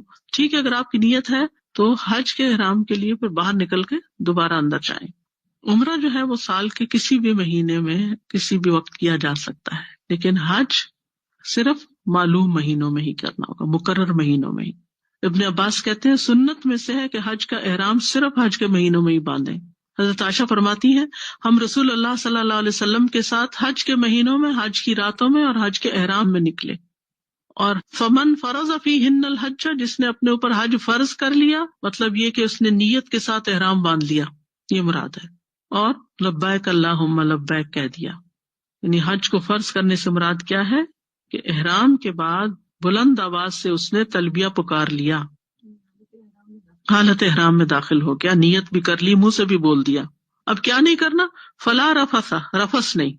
رفث سے مراد جماع اور اس کے ابتدائی امور ہے، یعنی ایسی تمام چیزیں، حرکتیں جو جماع کی طرف مائل کرنے والی ہوں، یعنی بذات خود جماع بھی، یا اس کے لیے خود کو پیش کرنا، یا اس کے لیے باتیں کرنا، یا کوئی ایسی حرکتیں کرنا. دوسری چیز جسے منع کیا گیا ولا فسوق، نافرمانی کے کام، یعنی اللہ کی اطاعت کے لیے، عبادت کے لیے نکل رہے ہو تو یہاں اب گناہ کے کام نہیں کرنے، یعنی حالت احرام میں جو کام ممنوع ہے وہ نہیں کرنے، جیسے شکاری جانور کو قتل کرنا، بال موڑنا، ناخن تراشنا، خوشبو لگانا، کوئی ایسا کام نہیں کر سکتے، یا صلہ و لباس پہننا، یہ ٹھیک ہے، یہ سب فسوق میں آئے گا، گناہ میں آئے گا. پھر اسی طرح گالی گلوچ بھی فسوق میں آتا ہے، حدیث میں آتا ہے سباب المسلم فسوق. پھر اسی طرح بتوں کے لیے ذبح کرنا، جیسے اس دور میں کیا کرتے تھے، کسی کو برے القاب سے پکارنا، کسی کا ہنسی مذاق اڑانا. اور پانچواں علماء نے عام جنرل مانا کیا کہ ہر طرح کی نافرمانیاں اس میں آ جاتی ہیں، جو عام حالات میں بھی منع ہے لیکن احرام کی حالت میں خاص طور پر منع ہے، اور حرام مہینوں میں خاص طور پر منع ہے. جیسے آپ دیکھتے ہیں کہ آج کل ذوالقعدہ ہے، جو لوگ حج پہ جا رہے ہیں وہ تو جا رہے ہیں، جو نہیں بھی جا رہے تو حرام مہینے میں فلا تظلموا فیہن انفسکم، ان مہینوں میں اپنی جانوں پہ ظلم نہ کرو، کیونکہ گناہ کی شدت بھی بڑھ جاتی ہے. تو جو حرمت والے دن ہیں، حرمت والے مہینے ہیں، حرمت کی حالت ہے، حرمت والا مقام ہے، ان سب جگہوں پر خاص کانشیس ہو کر سارے کام کرنے چاہیے. یعنی اصل میں ایک تربیتی سفر بھی ہے نا حج، کہ انسان کو گناہوں سے بچنے کی ایک ٹریننگ دی جا رہی ہے. جیسے روزے کی حالت میں، روزہ رکھنے کے بعد کیا حکم ہے ہمیں کہ جس نے جھوٹ بولنا اور جھوٹ پر عمل کرنا نہ چھوڑو، اللہ کو کوئی حاجت نہیں کہ وہ بھوکا پیاسا رہے. من لم یدع قول الزور والعمل به فلیس للہ حاجۃ ان یدع طعامہ وشرابہ. تو روزے کی حالت میں بھی زبان سے غلط بات نکالنا، یا چیخ پکار کرنا، یا لڑائی جھگڑا کرنا اور شہوانی فعل کرنا، یہ سب منع ہے. اسی طرح حج کی حالت میں، احرام کی حالت میں بھی یہ تمام چیزیں منع ہے. پھر اسی طرح بے صبرا پن اور ناشکرا پن، یہ بھی منع ہے. یعنی حج کا سفر ایک مشکل سفر ہے، تو اس میں ان تمام چیزوں کا لحاظ رکھنا ہوگا. رسول اللہ صلی اللہ علیہ وسلم نے فرمایا بے شک فساق، یعنی فسوق اختیار کرنے والے جہنمی ہیں. پوچھا گیا اللہ کے رسول فساق کون ہے؟ آپ نے فرمایا عورتیں. ایک آدمی نے کہا اللہ کے رسول کیا وہ ہماری مائیں اور بہنیں اور بیویاں نہیں ہیں؟ آپ نے فرمایا کیوں نہیں، لیکن جب وہ نعمت دی جاتی ہیں تو شکر نہیں کرتی، جب وہ آزمائی جاتی ہیں تو صبر نہیں کرتی. تو یہ عام طور پر جو حالت ہوتی ہے اس کا ذکر ہے یہاں پر. ہر عورت اس سے مراد نہیں ہے، اس سے مراد وہ خواتین ہیں جو ایسا رویہ اختیار کریں، چھوٹی چھوٹی باتوں پہ گھر پہ لڑائی جھگڑا ڈال دیں اور کسی نعمت کی قدر نہ کریں، جو کچھ بھی ان کو دیا جائے کبھی راضی نہ ہو. ایسے کیسز موجود ہوتے ہیں. اور اس کا یہ مطلب نہیں کہ صرف عورتیں، اگر مرد بھی ایسا کرتے ہیں تو وہ بھی اس میں شامل ہیں، لیکن زیادہ تر چونکہ عورتوں میں یہ چیزیں پائی جاتی ہیں اس لیے پھر عورتوں کا ذکر کیا گیا. تو حج کے موقع پر بھی بہت پاسبل ہوتا ہے کہ حج کی تکالیف سے گھبرا کر انسان بے صبرا پن کرے یا ناشکرا ہو جائے، حالانکہ اللہ نے اس کو اتنی عظیم عبادت کا موقع دیا، تو اس کو ہر موقع پر شکر ہی کرتے رہنا چاہیے. اور شکر کے بھی درجات ہوتے ہیں نا، ایک نعمت ملنے پر ہوتا ہے، ایک تکلیف آنے پر بھی شکر ہوتا ہے کہ اللہ نے اس سے بڑی تکلیف نہیں بھیجی. نبی صلی اللہ علیہ وسلم نے فرمایا جس شخص نے اس گھر کا حج کیا، نہ شہوانی چھیڑ چھاڑ کی اور نہ ہی بد کرداری کا مرتکب ہوا، تو وہ گناہوں سے ایسا صاف ہو کر واپس ہوگا جیسا کہ آج ہی اس کی ماں نے اسے جنم دیا. اور یہی حج مبرور ہے کہ اس میں کوئی زبان سے بھی غلط لفظ نہ نکالا جائے اور کوئی حرام کام نہ کیا جائے، کوئی گناہ نافرمانی کا کام نہ کیا جائے. اور پھر تیسری چیز ہے ولا جدال، خاص طور پر جھگڑے سے منع کیا گیا، کیونکہ بہت لوگ اکٹھے ہوتے ہیں نا، تو اس میں اپنے گھر والوں سے جھگڑا کرنا، گروپ والوں سے جھگڑا کرنا، چھوٹی چھوٹی چیزوں پر، واش روم کے استعمال پر، کہاں میرا بیڈ ہوگا، کہاں میری جوتی رکھی جائے گی، یہ کسی نے کیوں چھیڑ دیا، میرا تولیہ کہاں گیا. یعنی لڑائی جھگڑے کی کوئی چیز نہیں ہونی چاہیے. پھر اسی طرح گالی گلوچ، یہ بھی اسی میں آ جاتا ہے. اور پھر اسی طرح فقہی معاملات میں حج کے جو ریچولز ادا کرنے میں تھوڑے بہت اختلافات ہیں، اس میں جھگڑا نہیں کرنا چاہیے، جس سے کم ہی لوگ بچتے ہیں. آپ نے دیکھا ہوگا کہ لوگ ویسے بہت سی پابندیوں کا اتنا خیال کریں گے کہ ایک بال بھی گر جائے تو پریشان ہوں گے کہ اب ہمارے اوپر قربانی ہے یا نہیں، ہم اس کا کفارہ دیں یا نہیں. لیکن عین حج کے دن عرفہ میں چونکہ جمع اور کثر ہوتی ہے، امام اسی طرح پڑھاتے ہیں اور پیچھے کچھ لوگ بیٹھ کے آپس میں اختلاف اور جھگڑے کر رہے ہوتے ہیں. یعنی جتنی دفعہ میں نے حج کیا ہے یہ مناظر دیکھنے میں آئے ہیں اور بہت سخت تکلیف ہوتی ہے. ایسے موقعوں پر صرف اشاروں سے بات، لا نکلم الیوم انسیا، کیونکہ جو ہی آپ نے رائے دی، چاہے آپ کتاب سے پڑھ کر حدیث سنا کر دیں کہ یہ دیکھیں کیا لکھا ہوا ہے، نہیں ہمارے امام نے یہ بتایا تھا، ہمارے ٹرینر نے یہ بتایا تھا، فلاں نے یہ کیا تھا، ان چیزوں سے بچنا چاہیے. جو آپ کو سمجھ آئی تھی، جو بتایا گیا تھا، پھر آپ وہی کر لیں. پر اب آپ اختلاف نہ کریں، اور دینی جھگڑے اور اختلاف خاص طور پر اس سے بھی بچیں. ولا جدال فی الحج. اور پھر یہ ہے کہ حج کے بارے میں بعض اوقات حج کے احکامات کے بارے میں اور ممنوعات کے بارے میں، تم نے قربانی پہلے کیوں کر لی، تم نے پہلے سر کیوں منڈوا لیے، خود علم نہیں ہوتا رخصتوں کا، اور اگر کوئی رخصت سے فائدہ اٹھا لے تو اس کے پیچھے پڑ جاتے ہیں. تو یہ چیز نہیں ہونی چاہیے. پھر اسی طرح حج کے مقرر کردہ وقت کے بارے میں جھگڑنا. بہت سے لوگ سعودی حکومت کو برا بلا کہتے رہتے ہیں، میرا نہیں خیال چاند نظر آیا ہے، انہوں نے تو اس دفعہ حج ہی خراب کر دیا ہے، ابھی آج 9 ذوالحجہ نہیں لگتا، دیکھو چاند کو. یعنی اس قسم کی باتیں کر کر کے اپنا بھی یقین شک میں بدلتے ہیں اور دوسروں کو بھی بدظن کرتے رہتے ہیں. اور اس قسم کی باتیں، ان سے بھی پرہیز کرنا. اللہ تعالیٰ قبول کرے گا، ہمیں جو بتایا گیا ہم اس کے مطابق چل رہے ہیں، باقی سب اللہ کے حوالے. تو عرب لوگ جو تھے وہ حج کے مہینے ہی تبدیل کر دیتے تھے نسی کی وجہ سے. جب لڑائی جھگڑا کرنا ہوتا تھا تو حج کے مہینوں کو حلال کر لیتے اور حلال مہینوں کو حرام کر لیتے، اور کبھی ذوالقعدہ میں حج کر لیتے، پہلے ارلی حج ہو رہا ہے، اور کبھی ڈیلے، اس دفعہ سفر میں حج ہوگا، یعنی ایک آفیشیل اناؤنسمنٹ ہو جاتی تھی اور قبائل اس کے مطابق آتے تھے. اور پھر اس کے بعد اس پر جھگڑے بھی ہوتے تھے کہ اسی کیوں کیا جا رہا ہے، کسی کو کچھ سوٹ کر رہا ہے، کسی کو کچھ سوٹ کر رہا ہے. تو اس سے بھی پرہیز کرنا چاہیے. اور پھر اسی طرح آپس کے چھوٹے چھوٹے معاملات میں جھگڑا نہیں کرنے چاہیے. کہ مثلاً اگر آپ نے کوئی چیز خریدنی ہے، یا کھانا ہی خریدنا ہے، یا پانی یا چائے یا کچھ، تو بعض لوگ وہاں قیمتیں کم کرانے میں جھگڑا شروع کر دیتے ہیں، یہ فلاں جگہ تو اتنے کی مل رہی ہے، تم اتنے کی کیوں دے رہے ہو.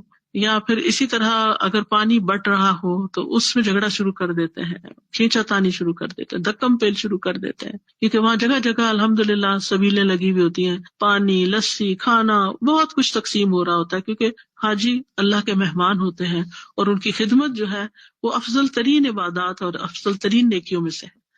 یعنی آپ دیکھیں، آپ اپنے مہمان کی بھی قدر کرتے ہیں. آپ کے گھر میں کوئی آ جائے، چاہے آپ کے کوئی ایسا رشتہ دار آ جائے جس سے آپ کی ناراضگی، تو آپ یہ تھوڑی کرتے ہیں کہ منہ بنا کے بیٹھ جاتے ہیں. آپ کو جو میسر ہوتا ہے آپ اس کو لا کے پیش کرتے ہیں. تو حج پہ جانے والے تو اللہ کے مہمان ہوتے ہیں، ان مہمانوں کی خدمت کرنا، ان کو کچھ دینا، ان کے اوپر خرچ کرنا بہترین ثواب کا کام ہے. اور اسی وجہ سے آپ دیکھیں کہ وہاں بازو کا دینے والے زیادہ ہوتے ہیں، اگرچہ لینے والے بھی کم نہیں ہوتے، لیکن لینے والوں میں جو مشکل آتی ہے وہ لڑائی جھگڑا ہے. تو ایسے لڑائی جھگڑے سے پھر اسی طرح سیٹس پر، بس میں چڑھنے پر، اترنے پر، جہاں خیمہ لگایا وہاں جگہ بنانے پر، یعنی لوگ چھوٹی چھوٹی باتوں پر آرگیومنٹ شروع کر دیتے ہیں. یہ میں نے جگہ رکھی تھی، آپ نے کیسے یہاں رکھ لیا، یہ تو میرا بیگ تھا، آپ نے وہاں کیوں رکھ دیا.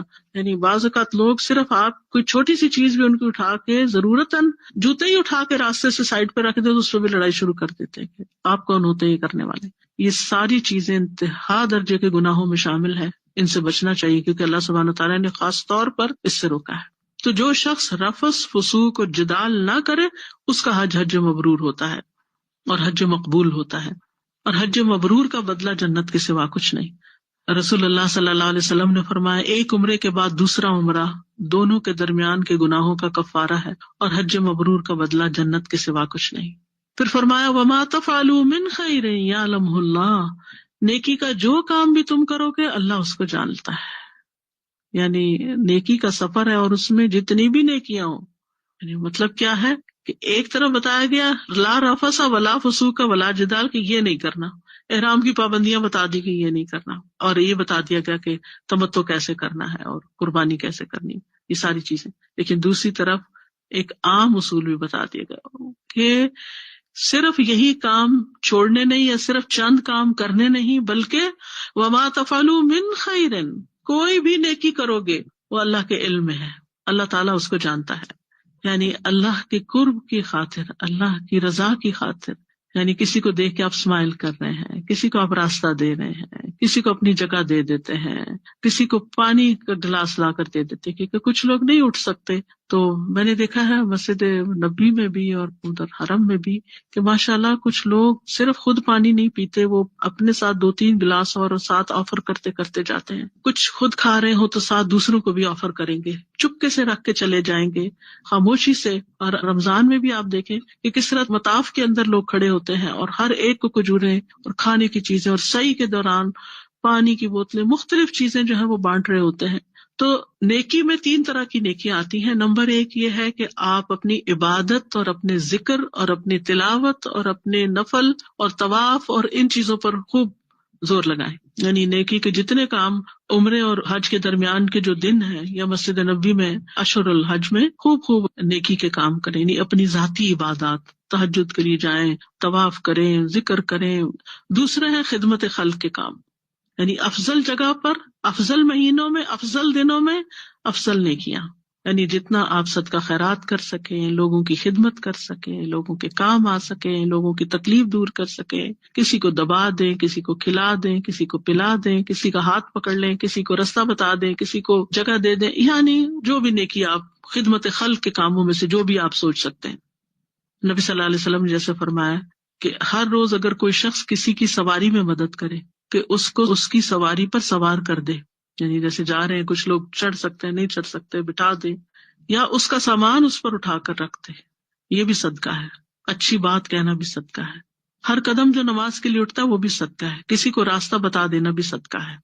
کہ کچھ لوگوں کو یہ نہیں پتا چلتا صفا کدھر ہے، پڑھ نہیں سکتے، سائنس نہیں پتا چلتے ان کو، تو آپ ان کو بتا دیں کہ اس طرف سے آپ جائیں گے، آپ تھوڑا اور آگے چل کے چھوڑ کے آ جائیں، ویل چیئر کہاں سے ملتی ہے، دوسری کرسی کہاں سے ملتی ہے.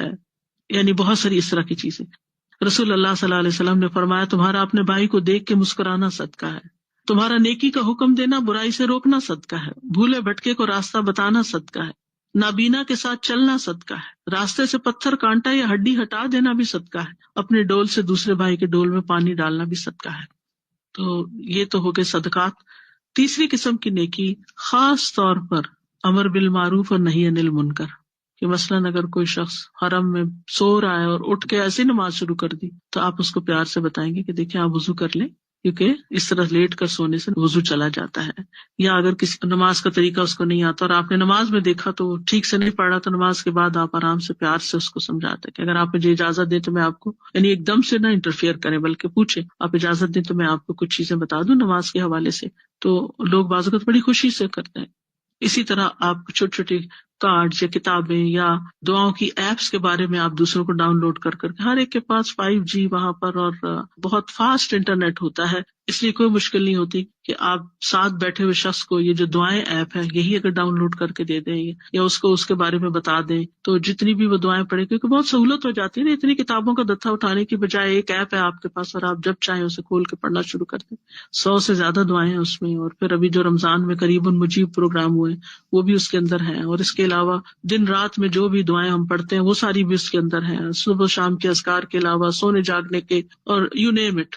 اور ابھی مزید اس کی اپڈیٹ ہو رہی ہے کہ الورد المصطفیٰ المختار، ایک تو قرآن و سنت کی دعائیں وہ تو جتنی ابھی تک ملی وہ ڈال دی، اور جو نہیں ملتی ہے وہ ڈالتے جا رہے ہیں اس میں. اور ایک اس کے علاوہ جو نیک لوگوں کی دعائیں ہیں اچھے الفاظ میں، یا بعض ایسی دعائیں ہیں جو کہتے ہیں کہ یہ ضعیف حدیثیں ہیں لیکن دعا کے الفاظ بہت اچھے ہیں، تو وہ دعائیں بھی اس میں الگ سے متفرقات میں شامل کر رہے ہیں. تو ایسی تعلیم کی کوئی بات کسی کو بتا دینا، خیر کی کوئی بات، یعنی امر بالمعروف اور نہی عن المنکر. تو ذاتی عبادت، خدمت خلق اور دین کی تعلیم اور دین سے متعلقہ چیزیں. وَتَزَوَّدُوا فَإِنَّ خَيْرَ الزَّادِ التَّقْوَىٰ، اور زاد راہ ساتھ لے جاؤ، اور بہترین زاد راہ تقویٰ ہے. کہتے ہیں کہ یہ آج یمن کے کچھ لوگوں کے بارے میں نازل ہوئی تھی، کیونکہ وہ اپنے ساتھ حج میں کوئی سامان نہیں لاتے تھے اور دوسروں سے مانگ تانگ کے گزارا کرتے، اور کہتے کہ ہم توکل کرتے ہیں، لیکن جب مکہ آتے تو لوگوں سے مانگنے لگتے. تو اس پر اللہ تعالیٰ نے یہ آیت نازل کی کہ اپنا زاد راہ خود لے کے چلو، اور سب سے بہترین زاد راہ تقویٰ ہے. تقویٰ کا مطلب بچنا، یعنی سوال سے بچنا یا لوگوں کو تنگ کرنے سے بچنا. جسم اور دل کی غذا ساتھ لے کے جانا، جسمانی ضروریات کا سامان بھی لے کے جانا اور روحانی ضروریات کا بھی، یعنی تقویٰ. واتقون یا اولی الالباب، اور مجھے سے ڈرو اے عقل والو، یعنی عقل والے ہی تقویٰ کے فائدے سمجھ سکتے ہیں. اور حقیقت یہی ہے کہ اگر انسان تقویٰ ساتھ لے جائے تو ہی حج مبرور کر سکتا ہے، کہ ہر اس چیز سے بچنا جس سے بچنے کے لیے کہا گیا، اور ہر وہ نیکی کا کام کرنا جو میسر ہو. تو اس آیت سے یہ پتہ چلتا ہے کہ حج کے مہینوں سے پہلے حج کا احرام نہیں باندھنا چاہیے. حج کے احرام کی تعظیم کرنا ہم پر فرض ہے، نیکیوں کو خالص اللہ کے لیے کرنا چاہیے. حج کا مقصد نفس میں سکینت پیدا کرنا، نہ کہ لڑائی جھگڑا اور گالی گلوچ. اور حج میں تقویٰ حاصل کرنا، تقویٰ ساتھ بھی لے جانا، اور حج سے تقویٰ حاصل کرنا، یہ بہت بہترین موقع ہے. قربانی میں بھی آپ دیکھیں، لن ینال اللہ لحومها ولا دماؤها ولکن ینالہ التقویٰ منکم، اللہ کو نہ جانوروں کا گوشت پہنچتا ہے نہ خون، اسے صرف تمہارا تقویٰ پہنچتا ہے۔ تو عقل مند لوگ جو ہے وہ اپنا حج بہت شعوری طور پر سوچ سمجھ کر بڑے عمدہ طریقے سے کرتے ہیں اور ہر وقت تقویٰ ساتھ رکھتے ہیں۔ اور اس میں ہم دیکھتے ہیں کہ اگر تقویٰ ساتھ ہو تو حج کے سفر میں کوئی آزمائش یا رکاوٹ پیش آئے تو بھی ان کے منہ سے کوئی ایسی بات نہیں نکلتی۔ کوئی حکم بڑا ہی مشکل ہو جائے کرنا، تھک گئے ہیں ٹوٹ گئے ہیں لیکن کرنا ہے تو وہ خوشی سے کرتے ہیں۔ ابراہیم علیہ السلام کی مثال سامنے کہ بیٹے کو ذبح کرنے کا حکم دیا گیا تو اس کے لیے بھی تیار ہو گئے۔ تقویٰ یہ ہے کہ اللہ کے حکم کو سب سے آگے رکھنا، یہ تقویٰ کی علامت ہوتی ہے۔ اور پھر اسی طرح اللہ کی عظمت کا احساس، اور اس بات کا احساس کہ میں فی سبیل اللہ، اللہ کے راستے میں ہوں اور اللہ نے مجھے بہت بڑا موقع دیا ہے اپنا گھر دیکھنے کا، اس لیے کسی قسم کی سستی اور کمزوری اور ادھر ادھر گھومنا پھرنا بازاروں میں اور صرف کھانے کے لیے گھنٹوں بیٹھے رہنا اور گپ شپ لگاتے رہنا اور ہنسی مذاق میں جھوٹ وغیرہ کی پرواہ نہ کرنا اور لین دین میں دھوکہ دینا، ان سب چیزوں سے بچنے کی ضرورت ہے۔ پھر اسی طرح شہوانی خواہشات اور حرام لذتوں سے بچنا۔ حج میں بہت زیادہ عورتیں اور مرد، جوان بوڑھے سب ایک دوسرے کے قریب آتے ہیں، تو اپنی نگاہوں کی حفاظت، خواہ مخواہ مردوں کو جیسے احرام میں ان کے کندھے ننگے ہوتے ہیں تو نظر پڑے تو اپنی نظر کو پھیر لینا اور شکلیں نہیں دیکھنا دوسروں کی، اپنی نگاہیں جھکا کے رکھنا، مردوں کے لیے بھی اور عورتوں کے لیے بھی۔ اور پھر اسی طرح ہر معاملے میں اللہ کی رضا کو اپنی رضا پر مقدم رکھنا۔ تو عقل مند لوگوں کے لیے حج میں بہت کچھ سیکھنے کو ہے۔ اور پھر یہ ہے کہ اگر زیادہ راہ نہ ہو تو بھی اللہ پر بھروسہ کرنا۔ سیر اعلام النبلاء میں ایک روایت آتی ہے حاتم الاسم کی، نیک زاہد لوگوں میں سے تھے، تو ان کے دل میں حج کا خیال پیدا ہوا، شوق پیدا ہوا، لیکن خرچ نہیں تھا پاس۔ جب وقت آیا تو بیٹی نے دیکھا کہ باپ بڑے غمگین ہیں، رو رہے ہیں، تو بیٹی بھی بڑی نیک تھی، کہنے لگی ابا آپ کیوں رو رہے ہیں؟ کہنے لگے حج کا وقت آ گیا ہے۔ ان کا کہ آپ حج کر لیں۔ کہا بیٹا میرے پاس پیسے نہیں ہیں، خرچ نہیں ہے، تو کہ اللہ آپ کو دے گا۔ خاتم نے کہا اچھا ٹھیک ہے میں جاتا ہوں، لیکن تم لوگوں کا نان نفقہ کیا ہوگا؟ ان کا اللہ ہمیں رزق دے گا۔ انہوں نے کہا لیکن یہ اختیار آپ کی والدہ کے پاس ہے، یعنی آپ فیصلہ نہیں کر سکتی، اگر آپ کی ماں اجازت دے گی تو پھر۔ تو بیٹی ماں کے پاس چلی گئی تو ماں نے بھی اجازت دے دی کہ ٹھیک ہے آپ حج پہ چلے جائیں، اللہ ہمیں رزق دے گا۔ تو انہوں نے اپنے گھر والوں کے لیے 3 دن کا خرچہ چھوڑا، حج کے لیے چلے گئے۔ تو ان کے پاس اتنا مال نہیں تھا کہ جو ان کے لیے کافی ہوتا، تو وہ قافلے کے پیچھے پیچھے چلتے۔ تو راستے میں ایک بچھو نے قافلے کے سردار کو ڈس لیا۔ انہوں نے پوچھا ہے کوئی جو دم کر سکے اور اس کا علاج کر سکے؟ تو حاتم نے اپنے آپ کو آفر کر دیا۔ تو انہوں نے جب ان پہ قرآن پڑھا تو اللہ تعالیٰ نے اس کو شفا دے دی۔ تو قافلے کے رئیس نے کہا کہ آپ کے آنے جانے کا خرچہ میرے ذمہ ہے۔ حاتم دعا کرنے لگے یا اللہ تو نے میرا انتظام تو کر دیا ہے، میرے گھر والوں کے لیے کیا انتظام ہے وہ بھی مجھے دکھا دے۔ اب 3 دن گزر گئے، بیٹیوں کے پاس خرچ ختم ہو گیا، بھوک اور فاقہ ان کو کاٹنے لگا، تو وہ اس بیٹی کو ملامت کرنے لگے تو بیٹی ہنس دیتی۔ انہوں نے کہا آپ کیوں ہنس رہی ہیں حالانکہ ہم بھوک کی وجہ سے مرنے کے قریب ہیں؟ اس نے کہا ہمارے والد رزق دینے والے تھے یا رزق کھانے والے تھے؟ تو انہوں نے کہا وہ رزق کھانے والے ہیں جبکہ رزق دینے والا اللہ ہے۔ تو اس لڑکی نے کہا کہ رزق کھانے والے چلے گئے، اب رزق دینے والا باقی ہے۔ تو وہ بچی ابھی ان سے بات کر رہی تھی کہ کسی نے دروازہ کھٹکھٹایا، تو انہوں نے کہا دروازے پہ کون ہے؟ دروازہ کھٹکھٹانے والے نے کہا امیر المومنین آپ سے پانی طلب کرتے ہیں۔ تو اس لڑکی نے مشک کو پانی سے بھر دیا، پھر خلیفہ نے پانی پیا۔ خلیفہ نے دیکھا کہ پانی ایسا شیریں تھا کہ اس جیسا پانی اس نے کبھی پیا ہی نہیں۔ اس نے پوچھا آپ یہ پانی کہاں سے لائیں؟ اس نے کہا حاتم کے گھر سے۔ تو خلیفہ نے کہا ان کو بلاؤ تاکہ ہم ان کو بدلہ دیں۔ تو ان کو بتایا گیا کہ وہ تو حج کرنے گئے ہیں۔ تو امیر المومنین نے اپنا کمر بند کھولا تو وہ ایسا لباس تھا جو جواہرات سے جڑاؤ کیا ہوا تھا۔ انہوں نے کہا کہ یہ ان کو دے دو۔ پھر کہا کہ کون ہے جو مجھ سے محبت کرتا ہے؟ تو تمام وزراء اور تاجروں نے اپنے کمر بند ان کے لیے کھول دیے۔ تو یہ کمر بندوں کا ڈھیر لگ گیا۔ تو ایک تاجر نے اتنے درہموں میں یہ سب کچھ خرید لیا کہ ان کا گھر سونے سے بھر گیا، جو کہ موت تک ان کے لیے کافی تھا۔ اور اس تاجر نے یہ سب کمر بند ان لوگوں کو واپس کر دیے۔ تو حاتم اسم کے گھر والوں نے کھانا خرید لیا اور وہ ہنسنے لگے تو بیٹی رونے لگی۔ اس کی والدہ نے اس سے کہا اے میری بیٹی آپ کا معاملہ بہت عجیب ہے، جب ہم بھوک کی وجہ سے رو رہے تھے تو آپ ہنس رہی تھی، اور جب اللہ نے ہمیں کشادگی عطا کی تو آپ رو رہی ہیں۔ تو بیٹی نے کہا یہ مخلوق یعنی خلیفہ جو اپنی ذات کے نفع نقصان کا مالک نہیں ہے، اس نے ہمیں اس قدر شفقت اور نرمی سے دیکھا ہے کہ اس شفقت نے ہمیں موت تک بے نیاز کر دیا ہے، تو کیا حال ہے اس مالک الملک کا۔ بہرحال حاتم کے گھر والوں کو پھر اللہ نے پیچھے والوں کو بھی رزق دیا اور جانے والے کو بھی رزق دیا۔ تو اللہ سبحانہ وتعالیٰ بندے کا شوق دیکھتا ہے کہ بندہ کس محبت سے اور کس جذبے سے جانا چاہتا ہے۔ اور وہ اپنے طور پر تو لے جانا چاہتا ہے، لیکن بعض اوقات ساری زندگی بھی لوگ پیسہ جمع کریں تو جتنا اس سال کے لیے جمع کیا تو اگلے سال اس کی پرائس اور بڑھ چکی ہوتی ہے اور پھر وہ پیچھے رہ جاتے ہیں. تو ایسی صورت میں اللہ پہ بھروسہ کر کے اور جو بھی اسباب انسان کو میسر ہوں، کہتے ہیں نا پے در پے حج اور عمرہ جو ہے وہ فقر و فاقہ کو دور کرتے ہیں.